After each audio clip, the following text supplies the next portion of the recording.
কাবা শরীফ যখন তাওয়াফ করে মানুষ, এই যে হাজী সাহেব বসে আছে, কত ষষ্ঠ চক্করে মানুষ বলে আল্লাহকে, আল্লাহুম্মা ইন্না আলাইয়া হুকুকান ফিমা বাইনি ওয়া বাইনিকা।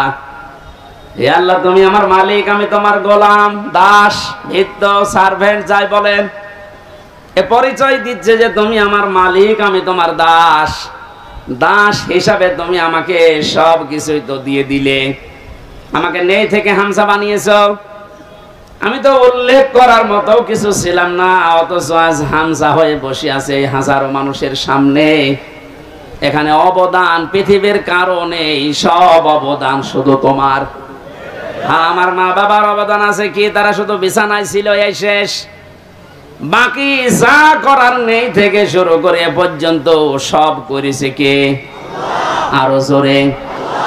আমার বাড়ি, গাড়ি, নারী যা লাগে আল্লাহ তুমি সব দিয়েছো আমাকে বান্দা হিসাবে, কিন্তু তুমি যে আমার মালিক, আমার কাছে তো তোমার কিছু পাওনা আছে। গোলাম হিসাবে আমি তোমারে কিচ্ছু দিতে পারি নাই। তবে কাবার সামনে আমার ষষ্ঠ চক্কর চলছে, একটা কথা আমি বলতে পারি, আমার কিচ্ছু নেই দেওয়ার মতো। এই জন্য বলছে আল্লাহ তুমি আমারে মাফ করে দাও।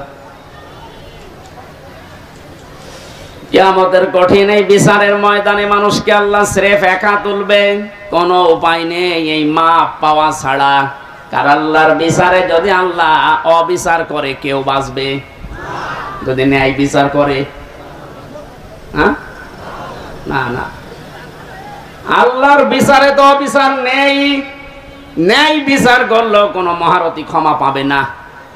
কারণ আল্লাহ ন্যায় বিচার করে যদি বলে শুধু এক গ্লাস পানির হিসাব দিয়ে যা, আপনি পারবেন না। আল্লাহর বিচার থেকে বাঁচার জন্য একটা পদ্ধতি আছে, যে আল্লাহ তুমি মাফ করে দাও। আল্লাহ যেন শেষ পর্যন্তটা আমাদের জন্য কবুল করেন, বলেন আমিন।